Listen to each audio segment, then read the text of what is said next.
Dear BPSC aspirants, Eva IAS Mukherjee Nagar की ओर से एक बार पुनः मैं रंजित रनराज आप सभी लोगों का स्वागत करता हूं। मुझे उम्मीद है कि आप लोग अच्छे होंगे और अपनी तैयारी में जुटे होंगे। आइए, पिछले क्लास में हमने पीवाईक्यू सेशन स्टार्ट किया था। आज उसी कड़ी में आज पीवाईक्यू के लिए दूसरी क्लास है और मुझे उम्मीद ही नहीं बल्कि पूरा विश्वास है कि आज की क्लास से आप लोगों को भरपूर फायदा होगा। तो बिना देर किए आइए हम बात कर रहे हैं पहले क्वेश्चन की।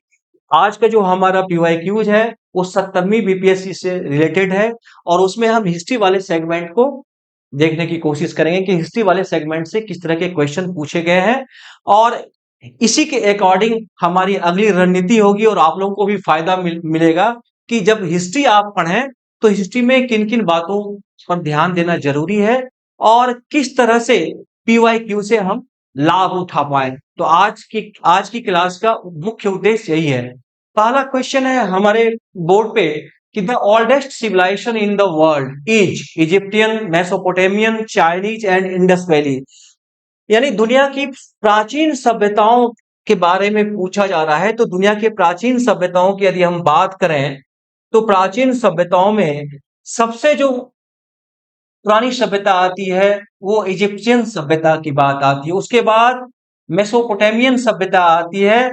सॉरी, सबसे पुरानी सभ्यता मेसोपोटामियन सभ्यता है। उसके बाद इजिप्शियन सभ्यता की बारी आती है। उसके बाद सिंधु घाटी सभ्यता की बारी आती है और फिर चाइना सभ्यता की बारी आती है।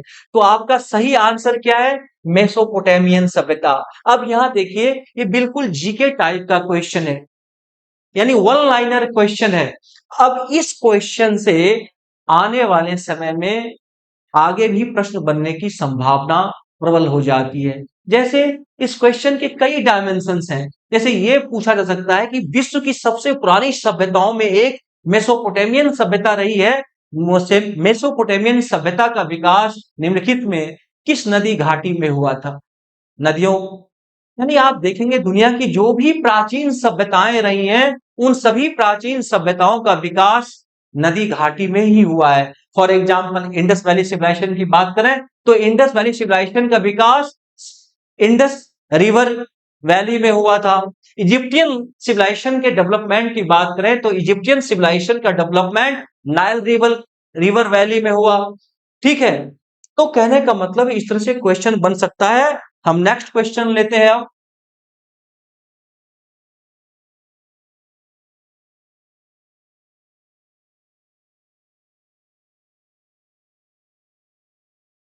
किस अखबार में भारतीय राष्ट्रीय कांग्रेस, ठीक है, किस अखबार ने भारतीय राष्ट्रीय कांग्रेस की संभावित भविष्य की भूमिका के बारे में निम्नलिखित लिखा?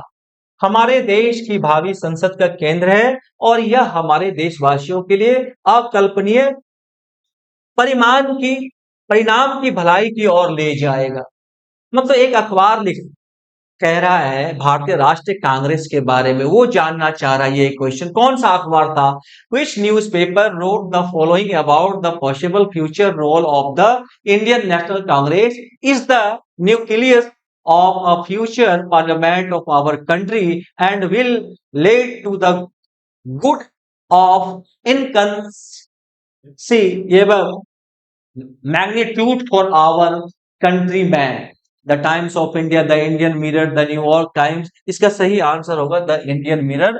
द इंडियन मिरर कौन निकालते थे? मनमोहन घोष और देवेंद्र नाथ टैगोर। मनमोहन घोष एंड देवेंद्र नाथ टैगोर। ये देवेंद्र नाथ टैगोर कौन थे? रविंद्रनाथ टैगोर के फादर। लैंड होल्डर सोसाइटी का इन्होंने गठन किया था। तो नेक्स्ट क्वेश्चन की बात कर लेते हैं हम लोग। 1917 में चंपारण सत्याग्रह का नेतृत्व किसने किया था? 1917 में चंपारण सत्याग्रह का नेतृत्व आप सभी लोग जानते होंगे महात्मा गांधी ने किया था। ठीक है, चंपारण सत्याग्रह का नेतृत्व करने के बाद ही गांधी जी रातों रात देश के बहुत बड़े नेता बन गए थे। और चंपारण कहाँ है? बिहार में है। चंपारण में किसानों की कुछ समस्याएं थी। तीन कठिया पद्धति से काफी परेशान थे वहां के किसान और तीन कठिया पद्धति को खत्म करवाने का काम महात्मा गांधी ने ही किया था 1918 में। रातों रात जब यहाँ सफलता मिलती है महात्मा गांधी को, तो हिंदुस्तान के बहुत बड़े नेता बन जाते हैं। कौन? महात्मा गांधी। ठीक है, नेक्स्ट क्वेश्चन की बात कर लेते हैं। निम्नलिखित में किस राज्य को लॉर्ड डलहौजी के हड़प नीति के तहत शामिल नहीं किया गया था? का पूछा जा रहा है कि लॉर्ड डलहौजी के बारे में आप लोग सभी जानते होंगे कि जिसने एक पॉलिसी इंट्रोड्यूस करी थी, उस पॉलिसी का नाम था डॉक्ट्रिन ऑफ लैप्स। कौन सी पॉलिसी थी? Doctrine of. निम्नलिखित में किस राज्य को लॉर्ड डलहौजी के हड़प नीति के तहत शामिल नहीं किया गया था? ठीक है, यानी which of the following state was not enact under Lord Dalhousie doctrine of lapse? ये डॉक्ट्रिन ऑफ लैप्स किसने इंट्रोड्यूस किया था? लॉर्ड डलहौजी ने। एक फैक्ट मिल गया, हमने पहले आपको पहली क्लास में बताया भी था कि पीवाईक्यू का क्या इंपॉर्टेंस है। तो मैंने कहा था कि पीवाईक्यू में आपको कुछ ऐसे फैक्ट्स मिलेंगे क्वेश्चन में इनबिल्ट, जो कि आने वाले समय में जहां से क्वेश्चन पुटअप हो सकते हैं। फॉर एग्जाम्पल, लॉर्ड डलहौजी हड़प नीति। हड़प नीति किसने इंट्रोड्यूस किया था? लॉर्ड डलहौजी ने। अब यहाँ पे क्वेश्चन दूसरा पूछा जा रहा है कि लॉर्ड डलहौजी ने जो हड़प की नीति इंट्रोड्यूस किया था, उसके कारण निम्नलिखित में ये पूरे के पूरे ऑप्शन में कौन सा राज्य शामिल नहीं था भाई? तो संभलपुर शामिल था, सतारा शामिल था, नागपुर शामिल था, जयपुर शामिल नहीं था। तो आपका आंसर सी हो जाएगा। यानी डॉक्ट्रिन ऑफ लैप्स से जो सबसे पहले राज्य प्रभावित हुआ था, वो था सतारा। सबसे पहले सतारा। सतारा, उसके बाद जैतपुर, उसके बाद संभलपुर, उसके बाद बघाट। ये इसका ऑर्डर था, याद रखिएगा, ऑर्डर भी पूछा जाता है। यानी सबसे पहले सतारा, उसके बाद जैतपुर, उसके बाद संभलपुर, उसके बाद बघाट। सतारा 1848 में, 49 में जैतपुर और 50 में संभलपुर। ठीक है, 48, 49, 50, 51 में नहीं, 52 में बघाट। ठीक है, और आगे नागपुर हुआ था और फिर झांसी हुआ था। ठीक है, तो ध्यान में रखिएगा, यहां से आगे भी क्वेश्चन बन सकता है। नेक्स्ट क्वेश्चन ले रहे हैं हम। Poverty and un British rule in India पुस्तक 1901 में किसके द्वारा प्रकाशित की गई थी? इसका सही आंसर है दादा भाई नौरोजी। दादा भाई नौरोजी के बारे में कहा जाता है कि grand old man of India. Grand old man of India कहा जाता है, मैन ऑफ इंडिया।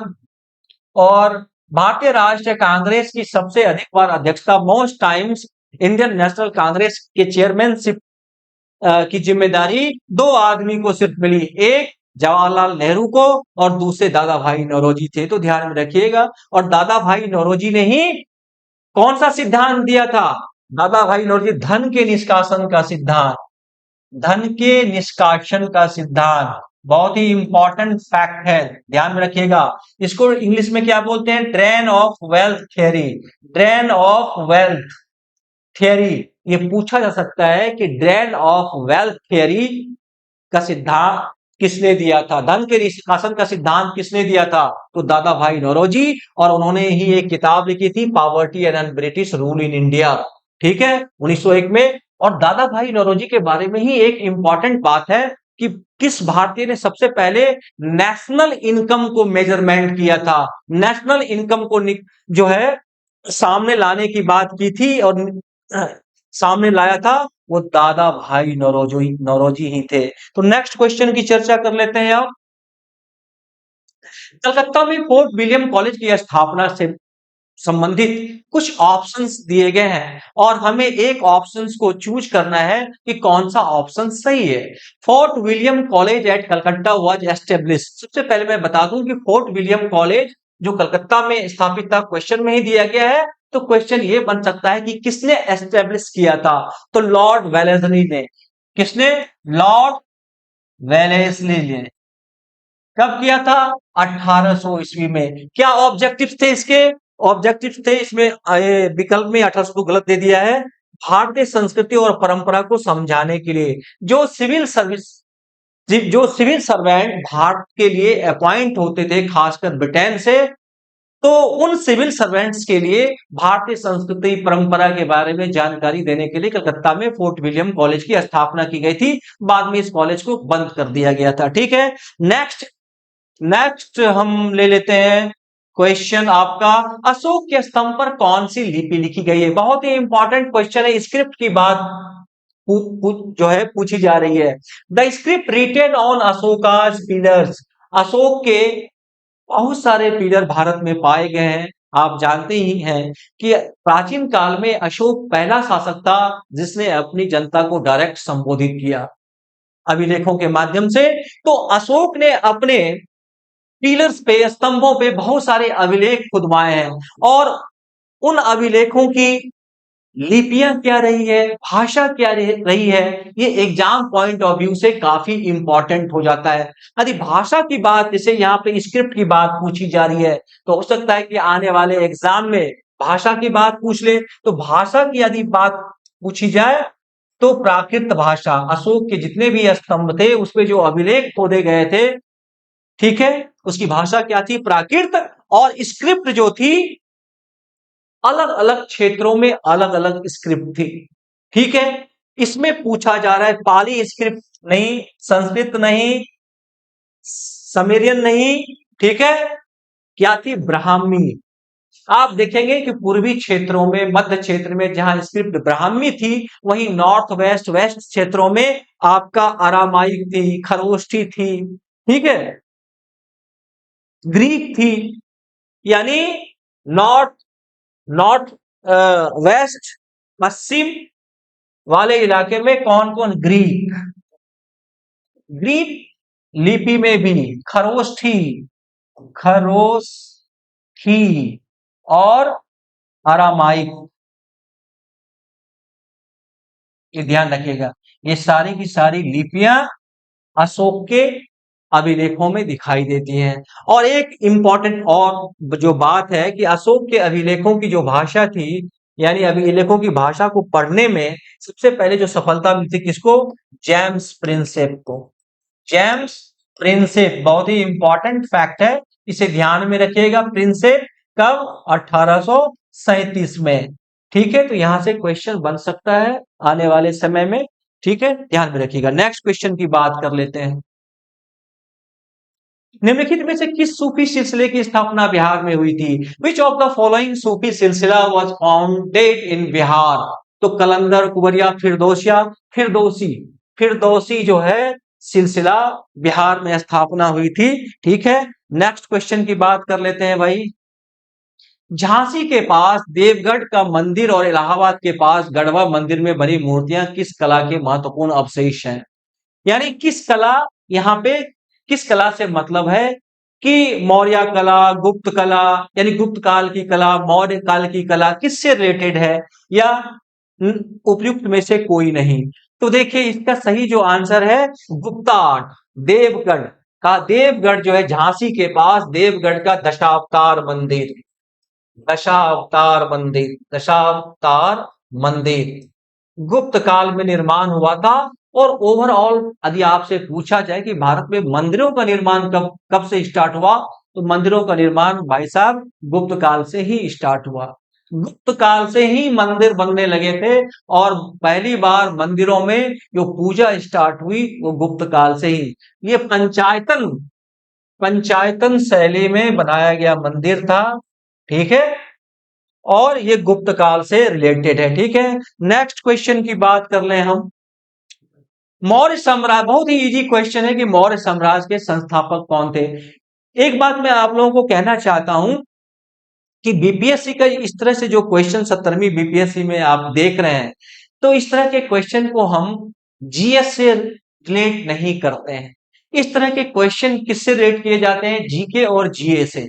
तो आपके दिमाग में बात आ रही होगी कि क्या बीपीएससी भी जीके और जीए से रिलेटेड क्वेश्चन पूछता है क्या? बीपीएससी क्या, यूपीएससी भी पूछता है। किसी भी एग्जाम में जीके और जीए टाइप के भी क्वेश्चन पूछे जाते हैं और जीएस नेचर के भी क्वेश्चन पूछे जाते हैं। तो कहने का मतलब 17वीं बीपीएससी में आप देखेंगे बिल्कुल हल्का क्वेश्चन पूछ लिया गया था, इजी क्वेश्चन पूछ लिया गया था। और लड़कों की शिकायतें भी थी। तो आप देखेंगे इन्हीं बातों को ध्यान में रखते हुए बीपीएससी ने 71वीं बीपीएससी में जो क्वेश्चंस पूछे वो इजी टू मॉडरेट थे। तो आइए हम बात कर रहे हैं मौर्य साम्राज्य के संस्थापक की। तो बहुत ही इजी क्वेश्चन है कि मौर्य साम्राज्य का संस्थापक कौन था? चंद्रगुप्त मौर्य था। ठीक है। किस डायनास्टी को पराजित करने के बाद चंद्रगुप्त मौर्य ने मौर्य वंश की स्थापना की थी? तो नंदा डायनास्टी। नंदा डायनास्टी को रिप्लेस किया था चंद्रगुप्त मौर्य ने और उसके बाद मौर्य डायनास्टी को एस्टैब्लिश किया। ठीक है। नेक्स्ट क्वेश्चन की बात कर लेते हैं डियर एस्पिरेंट्स। निम्नलिखित में से कौन सा प्राचीन भारत में बौद्ध शिक्षा का प्रसिद्ध केंद्र नहीं था? ठीक है। तो देखिए बौद्ध शिक्षा का प्रसिद्ध केंद्र विक्रमशिला था। विक्रमशिला विश्वविद्यालय की स्थापना जो है धर्मपाल ने की थी और विक्रमशिला पड़ता है भागलपुर डिस्ट्रिक्ट में। बहुत ही इंपॉर्टेंट बात मैं बता रहा हूं। भागलपुर डिस्ट्रिक्ट में एक अंतिचक गांव पड़ता है कहलगांव के आसपास, जहां पे एनटीपीसी का प्लांट है। तो वहीं पे विक्रमशिला विश्वविद्यालय की स्थापना की थी। प्राचीन विश्वविद्यालयों में एक विक्रमशिला विश्वविद्यालय है जो बौद्ध धर्म से रिलेटेड था, खासकर बौद्ध धर्म की वज्रयान शाखा से। कौन सी शाखा से? वज्रयान शाखा से। ठीक है सर। कहां पड़ता है? भागलपुर डिस्ट्रिक्ट में। नालंदा भी आप सभी लोग जानते हैं कि बौद्ध धर्म से रिलेटेड था। और आगे नालंदा के बारे में जानते हैं कि गुप्त काल में कुमार गुप्त के द्वारा नालंदा की स्थापना हुई थी। और वल्लभी भी बौद्ध धर्म, वल्लभी कहां पड़ता है? गुजरात में। बौद्ध धर्म से भी रिलेटेड है और जैन धर्म से भी रिलेटेड है। नागपुर, नागपुर महाराष्ट्र में पड़ता है। ये बौद्ध से शिक्षा का केंद्र नहीं था। तो आपका सही उत्तर क्या है? नागपुर। ध्यान रखिएगा नागपुर कहां है? महाराष्ट्र में है। वल्लभी कहां है? वल्लभी गुजरात में है। चलिए नेक्स्ट क्वेश्चन की हम बात कर लेते हैं।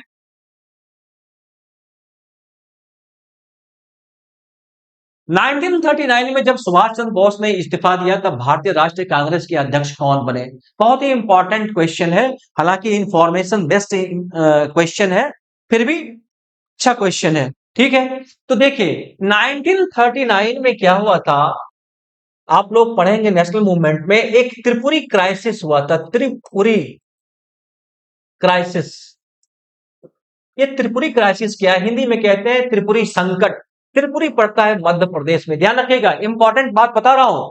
त्रिपुरी पड़ता है मध्य प्रदेश में और 1939 में इंडियन नेशनल कांग्रेस का सेशन त्रिपुरी में ही हुआ था और सुभाष बाबू इस सेशन में चेयरपर्सन चुने गए थे।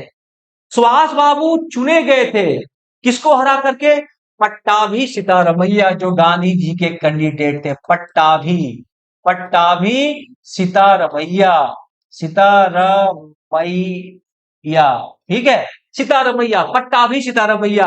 क्योंकि 1938 में सुभाष बाबू पहली बार कांग्रेस के अध्यक्ष बने थे। फिर सुभाष बाबू ने 1939 में भी कांग्रेस प्रेसिडेंट के लिए अपने आप को सामने ला खड़ा किया। गांधी जी चाहते थे कि उनके कैंडिडेट पट्टाभी सीतारमैया अध्यक्ष बने। चुनाव हुए और चुनाव में गांधी जी की अपील के बावजूद पट्टाभी सीतारमैया को हार का सामना करना पड़ा। तो आप इस बात से अंदाजा लगा सकते हैं कि गांधी जी के बरक्स भी सुभाष बाबू की लोकप्रियता कितनी थी, कितनी लोकप्रियता रही होगी कि गांधी जी के कैंडिडेट को उन्होंने हरा दिया था।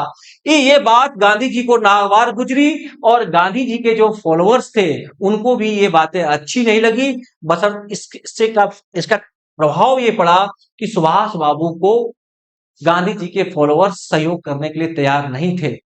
तो सुभाष बाबू ने इस्तीफा दे दिया और इस्तीफा देने के बाद उनकी जगह राजेंद्र प्रसाद कांग्रेस के अध्यक्ष बनाए गए। ठीक है। और आप जानते हैं कि इसी 1939 में सुभाष बाबू ने एक नई पार्टी बनाई जिसको आप फॉरवर्ड ब्लॉक कहते हैं। क्या बोलते हैं? फॉरवर्ड ब्लॉक, फॉरवर्ड ब्लॉक बोलते हैं। ध्यान रखिएगा। नेक्स्ट क्वेश्चन की बात कर लें। किस वायसराय ने भारत में औपनिवेशिक आर्थिक संरचना का विकेंद्रीकरण, कीवर्ड को आप समझिए, कि decentralise the colonial economic structure, Mayo ने किया था 1870 में। ये वही मेयो साहब हैं जिनकी हत्या कर दी गई थी, और अजमेर में मेयो कॉलेज की इन्होंने ही स्थापना की थी। ये कॉलोनियल इकोनॉमिक स्ट्रक्चर का डिसेंट्रलाइज से मतलब क्या है कि यानी कहने का मतलब है कि ये प्रांतीय स्तर पे और लोकल लेवल पे, स्थानीय लेवल पे ये फाइनेंशियल सोर्स डेवलप करना चाहते थे। ठीक है, इसीलिए उन्होंने decentralised the colonial economic structure policy की बात की थी। ठीक है, इसको इंट्रोड्यूस किया था। नेक्स्ट क्वेश्चन की बात कर लेते हैं। बहुत ही इंपॉर्टेंट ये रिवॉल्ट है। आप देखेंगे कि हर एग्जाम में कुछ इंपॉर्टेंट रिवॉल्ट से क्वेश्चन पूछे जाते हैं। उन इंपॉर्टेंट रिवॉल्ट में से एक बिरसा मुंडा विद्रोह, इसको उल गुलान विद्रोह भी बोलते हैं। क्या बोलते हैं इसको? बिरसा मुंडा विद्रोह को उल गुलान। ठीक है साहब, ये 1899 1900 के आसपास हुआ था। और कहाँ हुआ, इसका केंद्र कहाँ था? रांची था। तो ध्यान में रखिएगा, बहुत ही इंपॉर्टेंट क्वेश्चन है। नेक्स्ट क्वेश्चन की बात कर लें कि निम्नलिखित में से कानूनी रूप से निर्धारित अधिकतम आकार जिसके आगे कोई भी किसान कोई भूमि नहीं रख सकता, इसको लैंड सीलिंग कहते हैं। लैंड सीलिंग, एक निर्धारित सीमा से ज्यादा आप यदि भूमि रखते हैं तो आपकी भूमि सरकार सीज कर लेती है। ठीक है, नेक्स्ट क्वेश्चन की बात कर लें।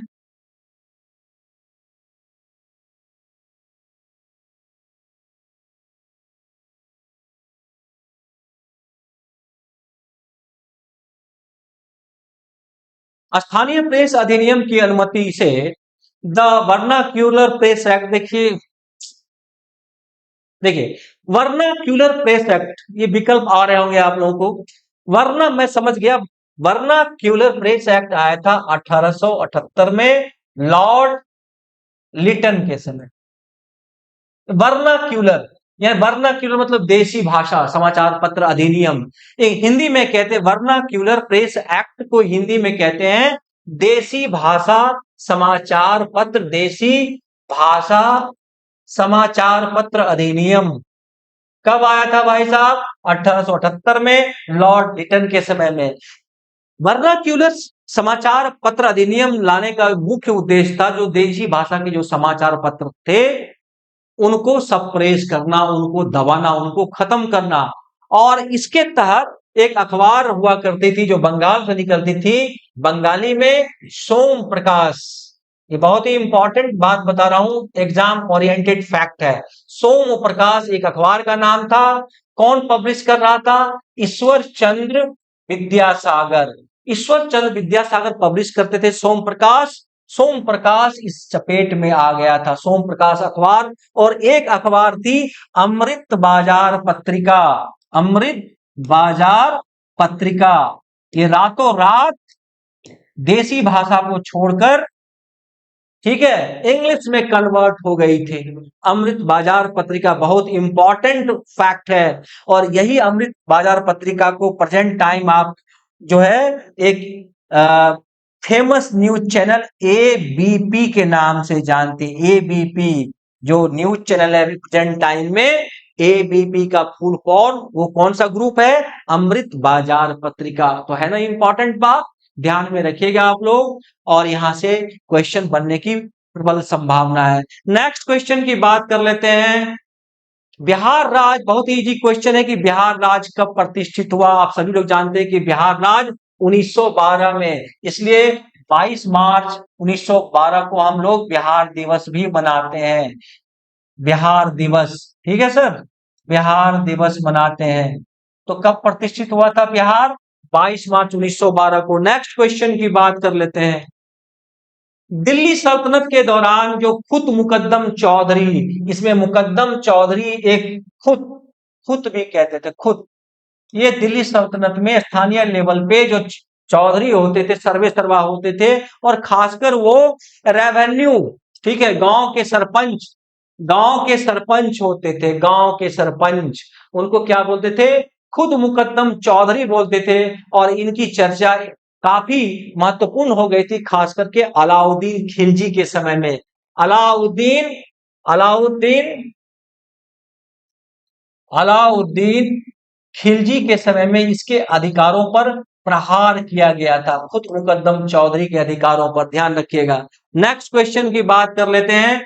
तारीखे फिरोज शाही के बारे में पूछा जा रहा है कि तारीखे फिरोज शाही किसने लिखी थी। तारीखे फिरोज शाही जो है शम्स सिराज अफी फिरोज शाह तुगलक के समय, एफएसटी के समय शम्स फिरोज शाह तुगलक के बारे में जानकारी देता है।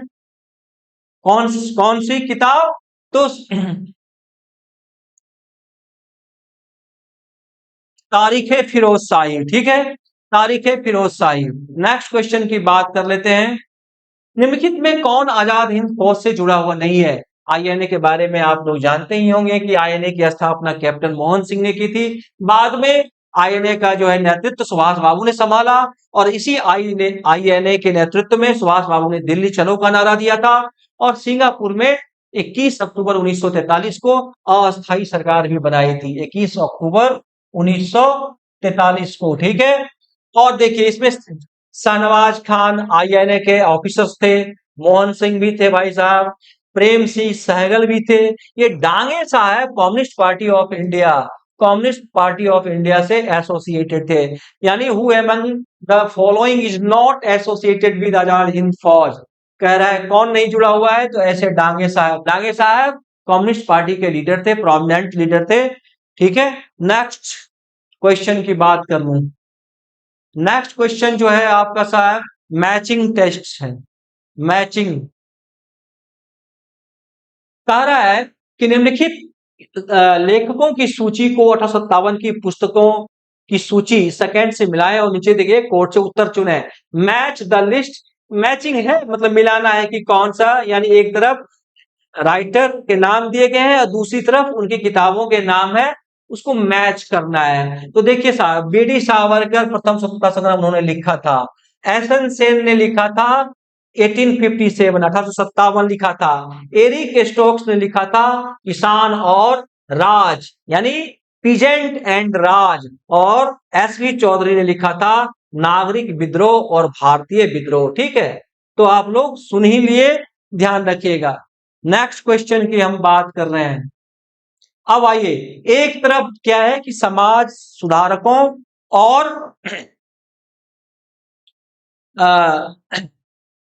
स्वतंत्रता सेनानियों के बारे में पूछा जा रहा है, यहाँ पे समाज सुधारक ही रेलेवेंट होगा, और दूसरी तरफ उनके नाम पूछे जा रहे हैं, यानी संगठन और उनके नाम। तो आप देख रहे हैं कि ब्रह्म समाज के बारे में जानते ही हैं कि ब्रह्म समाज 1828 में कौन, राजा राम मोहन राय। रामकृष्ण मिशन स्वामी विवेकानंद बनाए थे, यानी कब, 1897 में, 1897 में। सर्वेंट्स ऑफ इंडियन सोसाइटी की स्थापना किसने की थी, गोपाल कृष्ण गोखले ने 1905 में। और विधवा, ये विधवा विवाह समाज जो है ये 1865 के आसपास इसकी स्थापना की गई थी, रानाडे साहब भी इसमें जुड़े हुए थे, ठीक है। तो ये क्वेश्चन बिल्कुल फैक्चुअल है, इसे आप लोग ध्यान में रखेंगे। गोपाल कृष्ण गोखले के बारे में जानते ही आप लोग कि गांधी जी के राजनीतिक गुरु थे। राजा राम मोहन राय, समाज सुधार की जब भारत में बात होती है, इंडियन रेनेसा की बात करते हैं, सोशल रिफॉर्म की बात करते हैं, तो Pioneer of Indian social reform movement या इंडियन रेनेसां, ये क्वेश्चन पूछा जाए आप लोगों से या एग्जाम में पूछा जा सकता है कि who was the Pioneer of Indian renaissance, तो राजा राम मोहन राय का नाम लिया जाता है, भारतीय पुनर्जागरण का अग्रदूत, ठीक है सर। तो आइए आगे बढ़ते हैं नेक्स्ट क्वेश्चन की ओर। जिल्लिल्लाह शब्द का प्रयोग सबसे पहले किसके द्वारा किया गया था।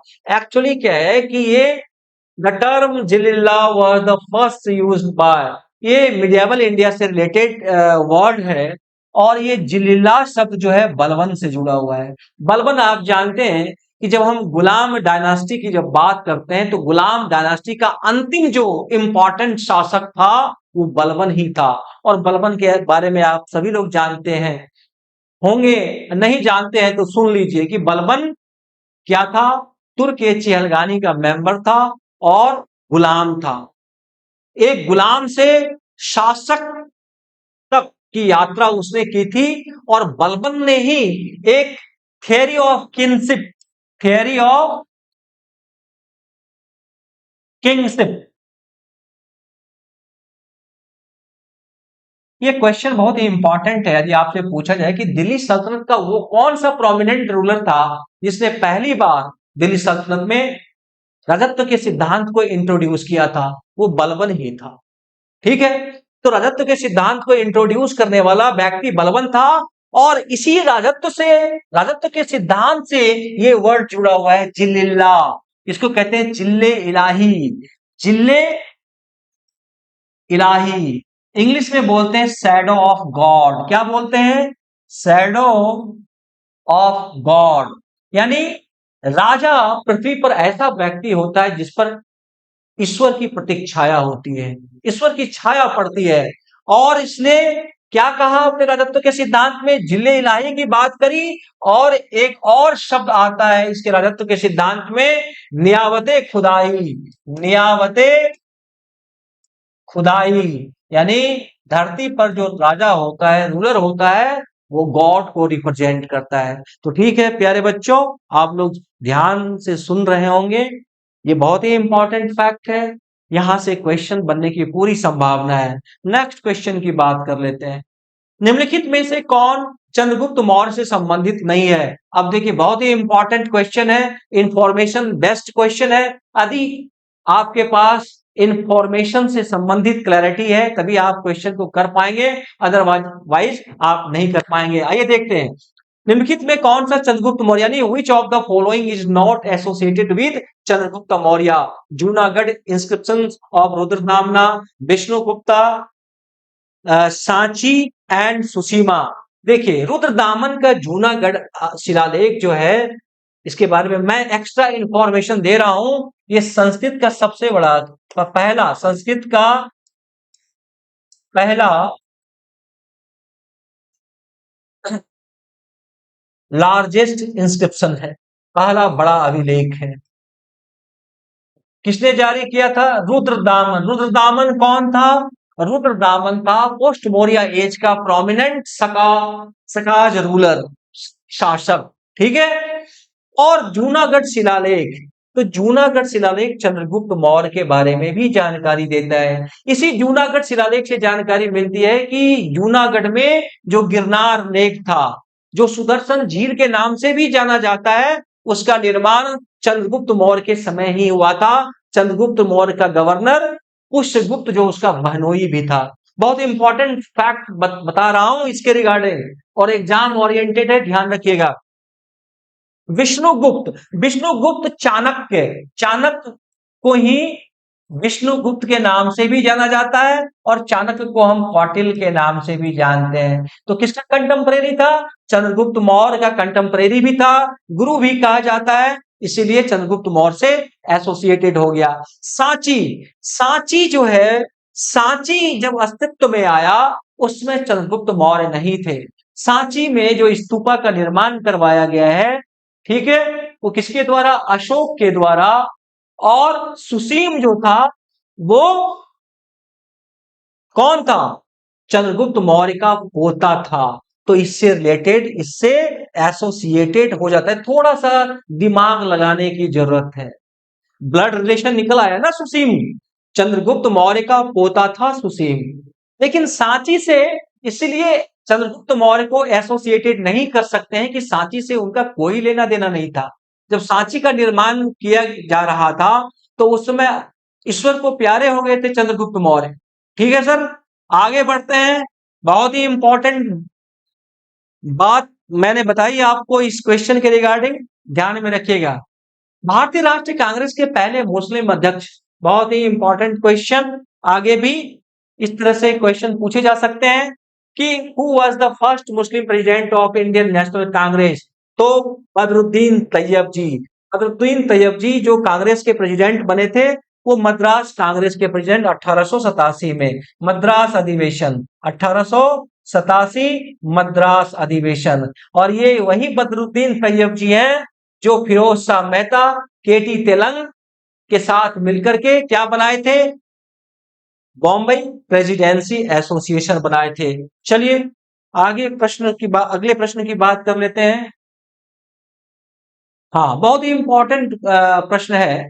मैकाले ने भारतीय शिक्षा पर अपना प्रसिद्ध मिनट कब जारी किया था? मैकाले मिनट्स की बात की जा रही है, तो 2 फरवरी 1835 में मैकाले मिनट्स आया था, जो अंग्रेजी शिक्षा की वकालत कर रहा था। ठीक है, चलिए नेक्स्ट क्वेश्चन की बात कर लेते हैं। नेक्स्ट क्वेश्चन की बात कर रहे हैं प्यारे बच्चों।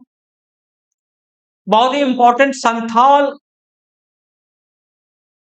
संथाल हूल विद्रोह आदिवासी आंदोलन कब हुआ था? देखिए, सन भारत में 1857 के विद्रोह के पहले जो सबसे कठिन विद्रोह हुआ था, जिसने अंग्रेजों के सामने कठिन चुनौती प्रस्तुत की थी, वो संथाल हूल विद्रोह ही था। कब हुआ था? 1855-56 में। और आपको मैं एक बात बता दूं, ऑलरेडी बीपीएससी में प्री एग्जाम में ही पूछा जा चुका है कि किस विद्रोह को दबाने के लिए, सप्रेस करने के लिए ब्रिटिश गवर्नमेंट को मिलिट्री उतारनी पड़ी थी, तो ये संथाल हूल विद्रोह ही है। मेजर बर्रो याद रखिएगा, ऑलरेडी आया हुआ क्वेश्चन है, major Burrow,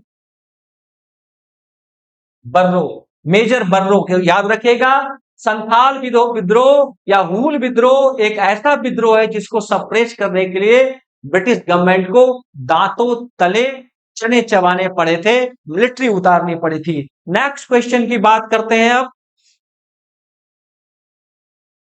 Akhil Bharatiya trade union Congress का गठन कब हुआ था? बहुत ही इजी क्वेश्चन, 1920 में, और इसके पहले प्रेसिडेंट बने थे लाला लाजपत राय। पहले प्रेसिडेंट लाला लाजपत राय बने थे। ठीक है, और एनजी रंगा महासचिव बने थे। चलिए नेक्स्ट क्वेश्चन की बात कर लेते हैं। किसने बंगाल में चिरस्थायी बंदोबस्त प्रणाली की शुरुआत की? अब देखिए, परमानेंट इंग्लिश में कहते हैं इसको परमानेंट सेटलमेंट। इंग्लिश के वर्ड भी याद रखिए हिंदी वालों, कभी कभी इंग्लिश के वर्ड ही एज इट इज दे दिए जाते हैं। इसीलिए जब भी आप तैयारी करें, क्वेश्चन पढ़ना स्टार्ट करें, तो कोशिश कीजिए कि जो हिंदी का इंग्लिश वर्जन हो, खासकर कीवर्ड्स, उसकी जानकारी आपको हो। चलिए, तो परमानेंट सेटलमेंट के बारे में जानते ही होंगे आप लोग कि परमानेंट सेटलमेंट ने किसने किया था? लॉर्ड कॉर्नवालिस ने बंगाल, बिहार और बनारस में। बंगाल, बिहार, बनारस में कब? 1793 में स्थायी बंदोबस्त, यानी पर किसके साथ? जमींदारों के साथ एक अनुबंध किया गया था और कहा गया था कि राजस्व का 10/11 भाग आप अंग्रेजी राज को दीजिएगा और 1/10 भाग खुद रखिएगा। ठीक है सर। चलिए, हॉल्ट मैकेंजी के बारे में कहा जाता है कि हॉल्ट मैकेंजी जो आया था, ये महालवाड़ी प्रथा, महालवाड़ी सिस्टम, महालवाड़ी प्रथा, यानी लैंड रेवेन्यू सिस्टम से ही रिलेटेड था महालवाड़ी सिस्टम, हॉल्ट मैकेंजी। ठीक है सर, आगे बढ़ते हैं। केंद्रीय विधानसभा में हानि रहित बम किसने फेंके? केंद्रीय विधानसभा में हानि रहित बम जो है, अब देखिए, उपरोक्त में से एक से अधिक, यानी भगत सिंह और गुटकेश्वर दत्त ने कब फेंका था? डेट बहुत इंपॉर्टेंट है, 8 अप्रैल 1929।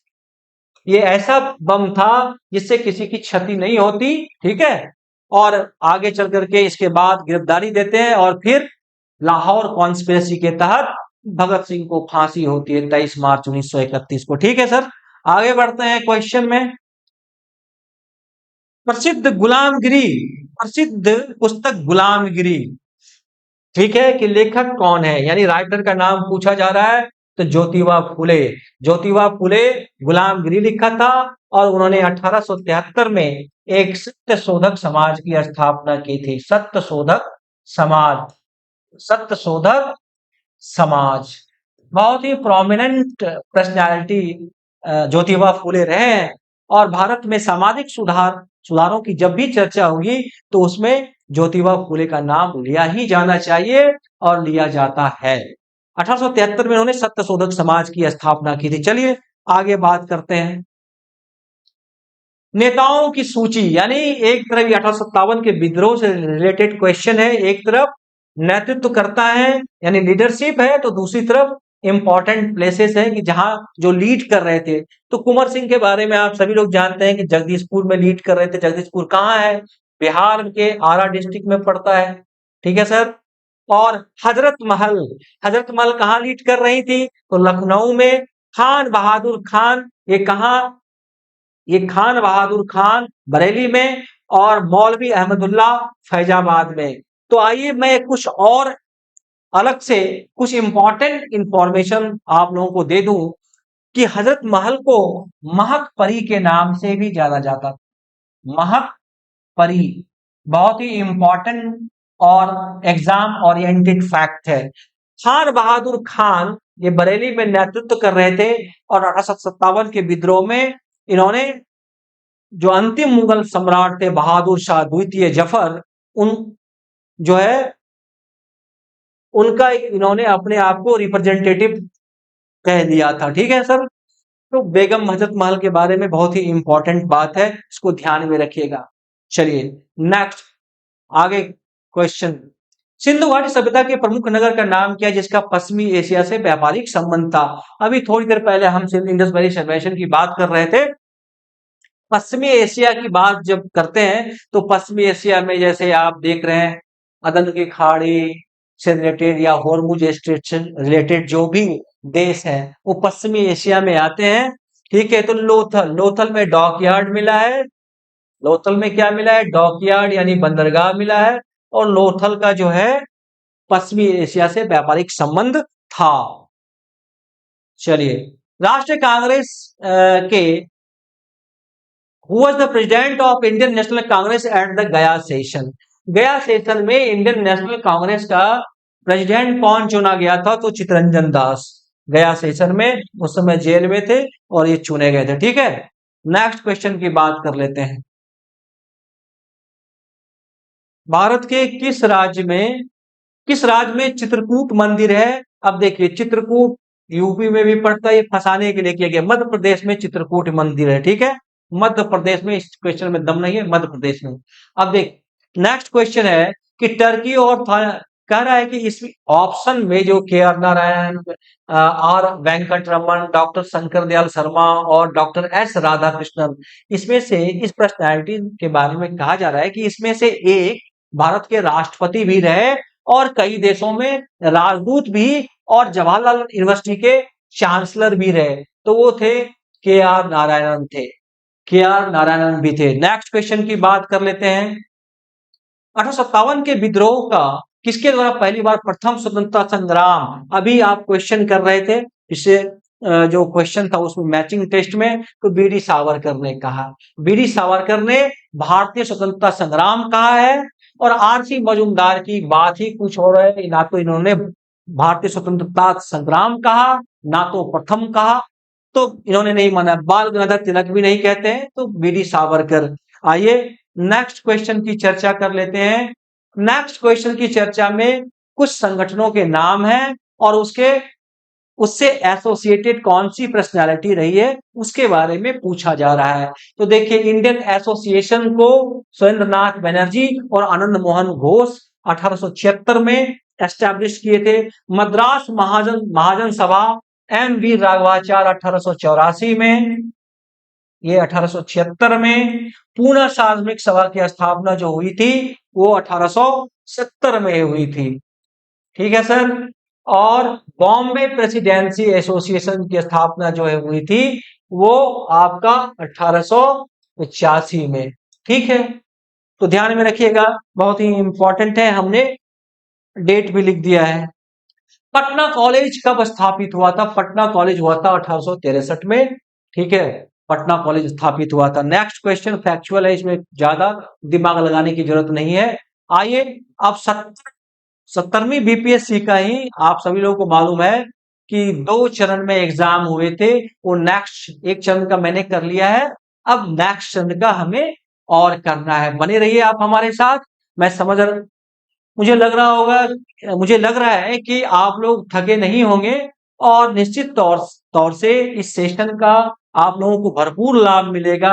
मैं जिस तरह से आप लोगों को इंडिकेट कर दे रहा हूं कि क्वेश्चन से रिलेटेड एक्स्ट्रा इंफॉर्मेशन दे रहा हूं, तो निश्चित तौर से इससे क्वेश्चन बनेंगे ही बनेंगे। साथ ही साथ मैं ये भी बतलाने की कोशिश कर रहा हूं कि क्वेश्चन जो जहां से अराइज हो रहा है उसके इर्द गिर्द के जितने भी डायमेंशंस हैं, सारे के सारे डायमेंशंस एग्जाम ओरिएंटेड हो जाते हैं। मैंने पहले क्लास में ही बताया था कि प्रीवियस ईयर क्वेश्चन पेपर जब हम करें तो हम अवेयर रहें, हमारी सोच कुछ इसी तरह की होनी चाहिए कि हम देखें कि और कहां से क्वेश्चन पुटअप हो सकते हैं और किस डायमेंशन से क्वेश्चन बन सकते हैं, और तो उसे नजरअंदाज नहीं करना है। ठीक है, इस तरह से आपकी तैयारी में गति आएगी और आपकी तैयारी की दिशा यानी डायरेक्शन भी सही हो जाएगा।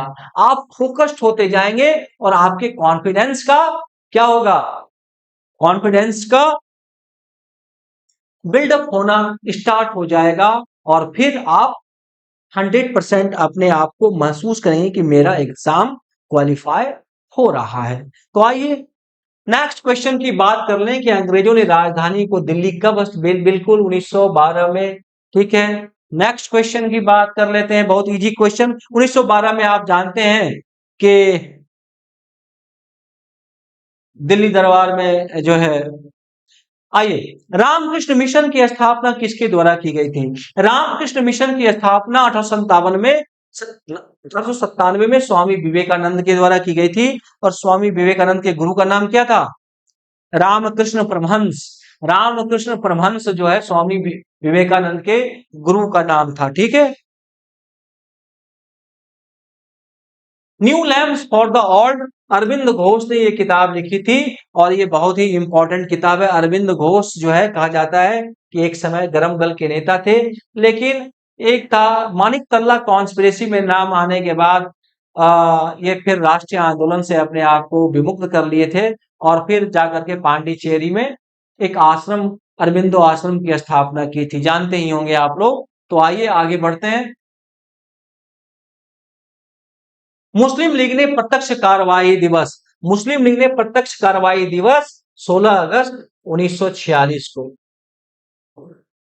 ठीक है, 16 अगस्त कराची कांग्रेस मुस्लिम लीग ने जो प्रत्यक्ष कार्रवाई दिवस स्टार्ट किया था, वो कांग्रेस होता है क्या कि मुस्लिम लीग का कराची में अधिवेशन होता है, कराची कांग्रेस कराची में अधिवेशन के बाद मुस्लिम लीग फैसला लेती है कि अब ब्रिटिश सरकार पे कैसे दबाव बनाया जाए कि ब्रिटिश सरकार कांग्रेस के पक्ष में न चली जाए। ठीक है, इसीलिए प्रत्यक्ष कार्रवाई दिवस, और इसमें नारा दिया गया था कि बांटो और भागो। ठीक है, चलिए नेक्स्ट क्वेश्चन की बात कर लें।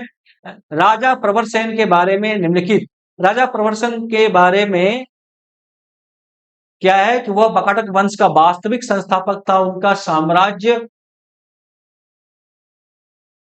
आइए, वह उनका साम्राज्य उत्तर में बुंदेलखंड से लेकर दक्षिण में हैदराबाद तक था, यह गलत है। वह अपने पिता बिंद शक्ति,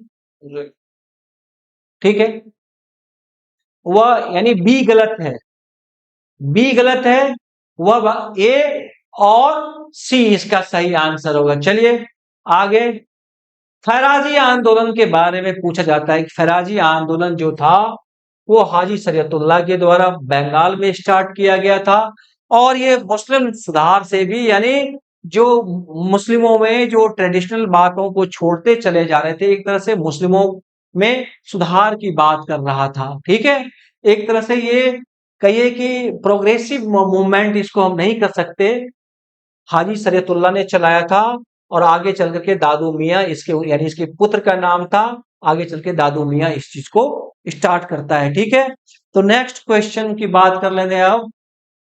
किसानों द्वारा विपत्तियों का सामना करने को उजागर करने के लिए सहजानंद सरस्वती ने किस समाचार पत्र, तो लोक संग्रह। सहजानंद सरस्वती बिहार के एक प्रोमिनेंट किसान लीडर थे और 1936 में, मैंने प्रीवियस क्लास में भी बताया था कि 1936 में जब लखनऊ में अखिल भारतीय किसान कांग्रेस की स्थापना हुई थी तो इसके पहले अध्यक्ष सहजानंद सरस्वती ही बनाए गए थे।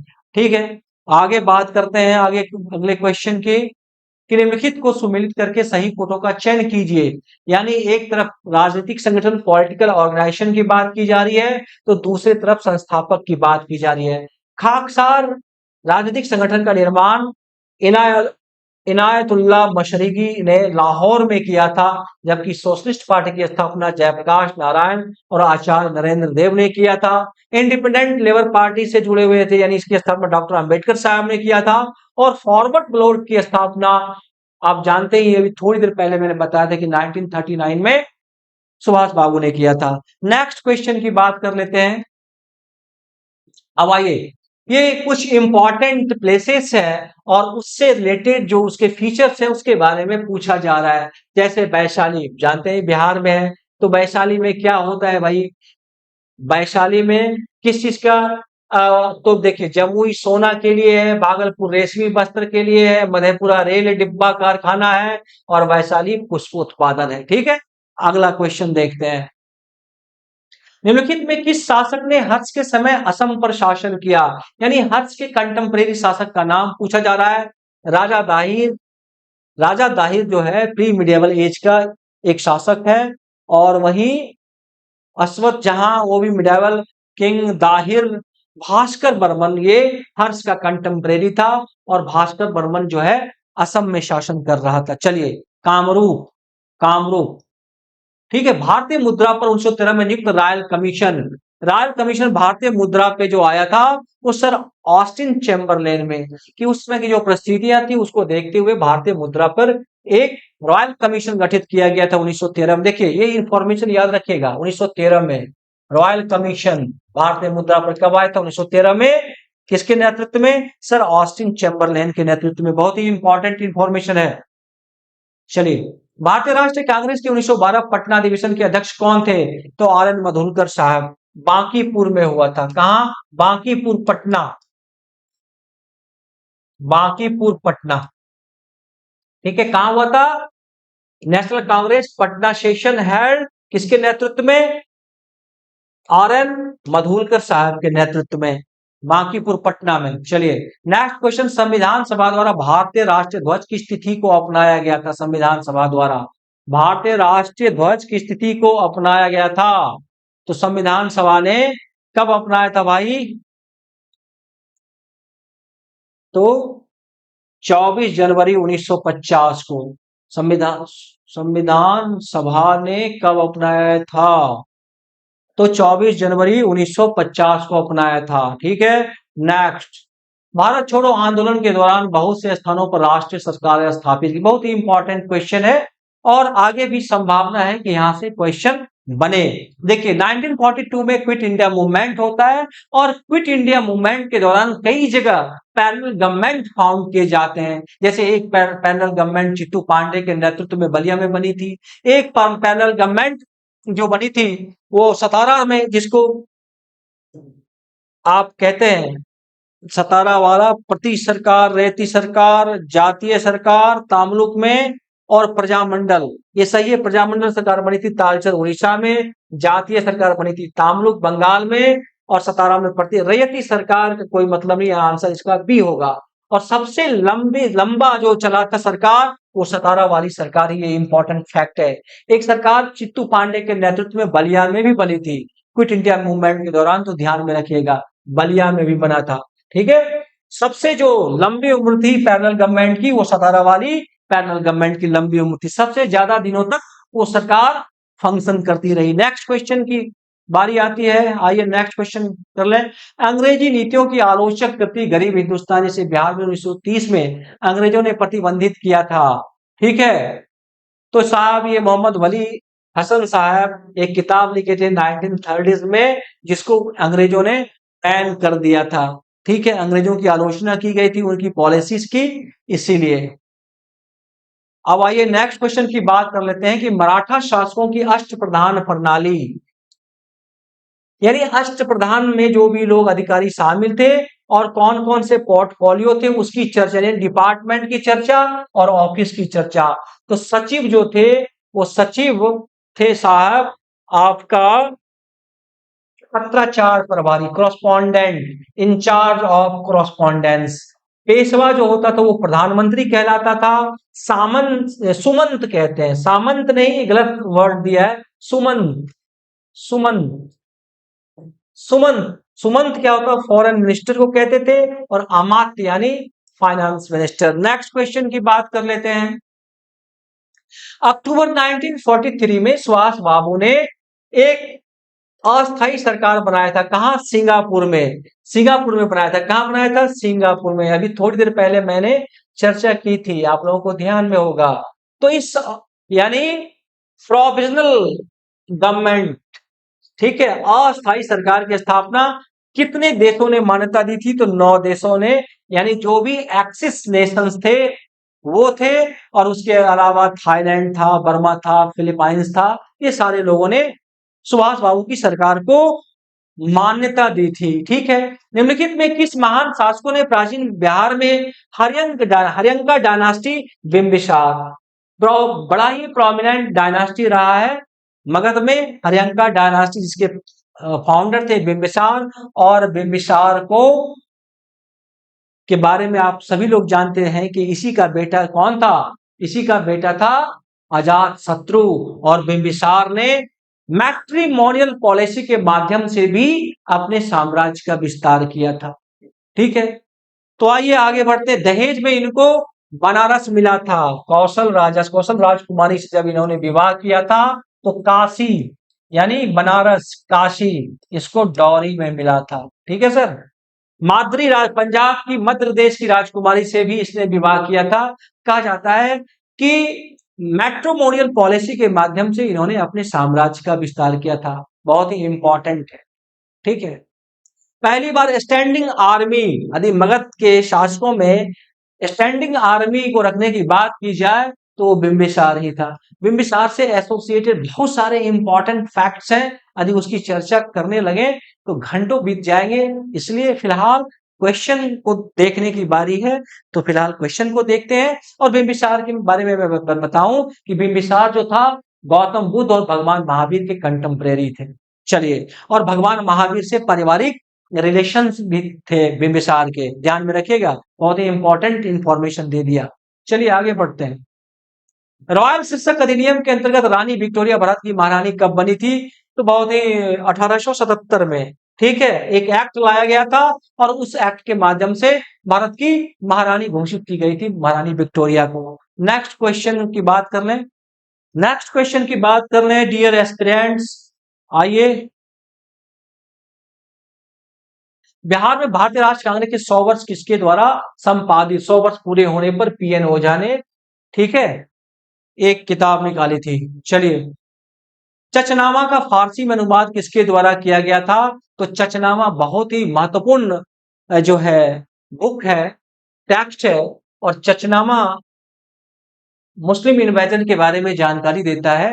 और मोहम्मद अली बिन अबू बकर कूफी साहब ने इसका फारसी में तर्जुमा किया था। ठीक है सर, और यानी ट्रांसलेट किया था, ध्यान में रखिएगा। शिशुनाग वंश के बारे में कहा जाता है कि, देखिए क्वेश्चन क्या है कि शिशुनाग वंश के बाद मगध पर किस वंश ने शासन किया? तो देखिए, मगध में जो है सबसे पहले जो आता है बृहद्रथ वंश आता है। बृहद्रथ, इंग्लिश में नहीं लिखूंगा, इसको इंग्लिश में एज इट इज लिखते हैं। बृहद्रथ के वंश के बाद हर्यंक, हर्यंक के बाद शिशुनाग, शिशुनाग के बाद नंद, और नंद के बाद मौर्य। तो आप देखिए शिशुनाग के बाद कौन सा वंश आएगा? तो नंद वंश आएगा। विकल्प में है नंद वंश, देखिए नंद वंश है, आपका आंसर यही होगा। और जो मैंने बताया उसकी ऑर्डर बना लीजिए, उसकी क्रोनोलॉजी बना लीजिए, आगे भी क्वेश्चन इस तरह से पूछे गए हैं। नेक्स्ट क्वेश्चन की बात कर लें। भारत, चीन और इंग्लैंड के बीच त्रिकोणीय व्यापार का मुख्य आर्थिक आधार क्या था? त्रिकोणीय व्यापार का जो आर्थिक आधार था वो बहुत ही इंपॉर्टेंट क्वेश्चन है, एक से अधिक। ठीक है। रेशम भी अफीम में, यानी एक से अधिक, यानी more than one of the above इसका आंसर होगा। मलिक काफूर को 1000 दिनारी के नाम से जाना जाता है। इसे किसने खरीदा? अलाउद्दीन खिलजी ने खरीदा था। 1000 दिनार, दिनार एक करेंसी का नाम था उस समय जो चलता था। अलाउद्दीन खिलजी के बारे में आप लोग जानते हैं कि दिल्ली सल्तनत से बिलोंग करते थे। जब अलाउद्दीन खिलजी का एक सामंत था, सेनापति था नुसरत खान। क्या नाम था? नुसरत खान। जब गुजरात पे नुसरत खान ने आक्रमण किया था और गुजरात का शासक था रायकर्ण बघेल। रायकर्ण बघेल, इसको रिप्लेस करने का काम किया था नुसरत खान ने। और वहीं गुजरात में ही मलिक काफूर को पकड़ा गया था। और फिर नुसरत खान ने अलाउद्दीन खिलजी, सॉरी किसने खरीदा था, तो अलाउद्दीन खिलजी, नुसरत खान ने बेच दिया था 1000 दिनार में, किसने, अलाउद्दीन खिलजी से। और बाद में आप देखते हैं कि दिल्ली सल्तनत में के दौरान अलाउद्दीन खिलजी के समय में जो दक्षिण भारत का अभियान होता है मलिक काफूर के नेतृत्व में, तो बड़ा ही इंपॉर्टेंट वो एक्सपेडिशन था। तो बहुत ही, ये मलिक काफूर के बारे में आप लोग जानते रहिए। कहां से, गुजरात से, ठीक है। ट्रांसजेंडर था मलिक काफूर, क्या था, ट्रांसजेंडर था, याद रखिएगा। रणनीति संघर्ष, संघर्ष विराम संघर्ष की रणनीति जो है, इस कोई भी विकल्प नहीं है इसमें, इस क्वेश्चन को डिलीट कर दिया गया था। ये था आपका सिविल डिसओबीडियंस मूवमेंट के बारे में कहा जाता है। संघर्ष विराम संघर्ष की रणनीति को अंडरलाइन उस मूवमेंट में किया जा सकता है। नेक्स्ट क्वेश्चन की बात कर रहे हैं, बिहार राज्य जल विद्युत शक्ति निगम की स्थापना, ये हिस्ट्री से रिलेटेड नहीं है। चलिए, निम्नलिखित में से चेर राजवंश की राजधानी करूर या कुरवूर, ये चेर राज पड़ता था तमिलनाडु और केरला में, ठीक है। उदयन जेराल ने इसकी स्थापना करी थी, ध्यान रखिएगा। राजधानी थी कुरवूर या करूर, उदयन जेराल, ठीक है। यानी which of the following was the capital Chera dynasty, ठीक है। Chera Chola Pandya, ancient Indian history में पढ़ते होंगे आप लोग, खासकर मौर्य एज जब पढ़ेंगे, तो मौर्य एज की कंटेम्परेरी में साउथ में चेर, चोल और पांडे, ये 3 राज्यों की गिनती होती है, मौर्यों के कंटेम्परेरी थे। चलिए आगे बढ़ते हैं। निम्नलिखित में एक तरफ समाचार पत्रों के नाम दिए गए तो दूसरी तरफ संपादकों के, न्यूज़पेपर और एडिटर। तो देखिए, free Hindustan Taraknath Das, Indian opinion Mahatma Gandhi, voice of India दादा भाई नौरोजी और बंगाली सुरेंद्रनाथ बनर्जी निकाला करते थे। नेक्स्ट क्वेश्चन की बात कर लेते हैं प्यारे बच्चों। ब्रिटिश शासन के दौरान नया प्रांत बिहार का, बस जानते ही है, मार्च 1912 में, 22 मार्च, ठीक है। नेक्स्ट क्वेश्चन की बात कर लें, आजीवक संप्रदाय की स्थापना 6th सेंचुरी बीसी में, 6th सेंचुरी बीसी, आजीवक संप्रदाय कौन थे, मक्खली गौशाल ने स्थापित किया था और महात्मा बुद्ध और भगवान महावीर के कंटेम्परेरी थे। तो ये स्टेटमेंट सही है। नियतिवाद की पैरोकारी कर रहे थे। और इसमें तो आंसर क्या होना चाहिए कि आपका, देखिए आंसर क्या होगा, विकल्प देखिए, इसमें ए सही है आपका, डी सही है, और ए सही है, बी सही है और डी सही है, ठीक है। इसमें क्लास और कास्ट के आधार पर कोई भेदभाव नहीं किया जाता था। चलिए नेक्स्ट क्वेश्चन की बात कर लें। अब देखिए, एक तरफ कुछ संगठन के नाम दिए गए हैं, दूसरी तरफ मुख्यालय। स्वदेशी सेवक होम का मुख्यालय जो था वो था आपका, स्वदेशी सेवक होम का युगांतर आश्रम का था आपका, ये United India House San Francisco में, युगांतर आश्रम सिएटल में, स्वदेशी वैंकूवर में, और आजाद हिंद फौज के बारे में जानते ही हैं आप, रंगून में, ठीक है, आजाद हिंद फौज रंगून में। चलिए नेक्स्ट, पटना साहिब क्यों प्रसिद्ध है। पटना साहिब जानते हैं कि सिखों के जो 10वें गुरु थे, गुरु गोविंद सिंह, उनकी जन्मभूमि रही है पटना साहिब। और पटना साहिब यानी सिखों के जो पवित्र तख्त माना जाता है। क्यों पटना साहिब, क्योंकि 10वें गुरु, 10th जो उनके गुरु थे, उनकी जन्मभूमि रही है पटना। तो इस क्वेश्चन में कोई दम नहीं है। एक न्यूज़पेपर के बारे में पूछा जा रहा है कि बिहार से में प्रकाशित पहला हिंदी समाचार पत्र कौन था, तो पहला हिंदी समाचार पत्र सर्वहितैषी सा महावीर प्रसाद, महावीर प्रसाद पटना से निकालते थे इसको, महावीर प्रसाद। नेक्स्ट क्वेश्चन की बात कर लेते हैं। चलिए, तो प्यारे बच्चों, आपने देखा कि हमने 70 बीपीएससी यानी दोनों चरण में 70 बीपीएससी के जो एग्जाम हुए थे, उन सारे हिस्ट्री से जुड़े हुए उन सारे प्रश्नों को मैंने करा। इस दौरान हमारी कोशिश रहेगी और क्वेश्चन से रिलेटेड जो एक्स्ट्रा डायमेंशंस बनते हैं और जो महत्वपूर्ण फैक्ट्स हैं, तो हमने इस दौरान उसकी भी चर्चा की। और निश्चित तौर से आज का क्लास आप लोगों के लिए उपयोगी रहा होगा। और आने वाले समय में जब एग्जाम होंगे, और निश्चित तौर से आज के क्लास से एग्जाम में क्वेश्चन पूछे जाएंगे, ये मैं कह रहा हूं, आज नोट करके लिख लीजिए। तो एग्जाम यानी इस PYQ सेशन के इंपॉर्टेंस के बारे में आप लोगों को पता चलेगा। तब तक के लिए मुझे इजाजत दीजिए। एक बार फिर से हमारी ओर से और हमारे युवा IAS परिवार की ओर से आप लोगों को ढेर सारी शुभकामनाएं, और उम्मीद करते हैं कि आप लोग अपनी तैयारी में बने रहेंगे और युवा IAS को ढेर सारा प्यार देते रहेंगे, इससे जुड़े रहेंगे। और आपकी जो भी समस्याएं हों, आप युवा IAS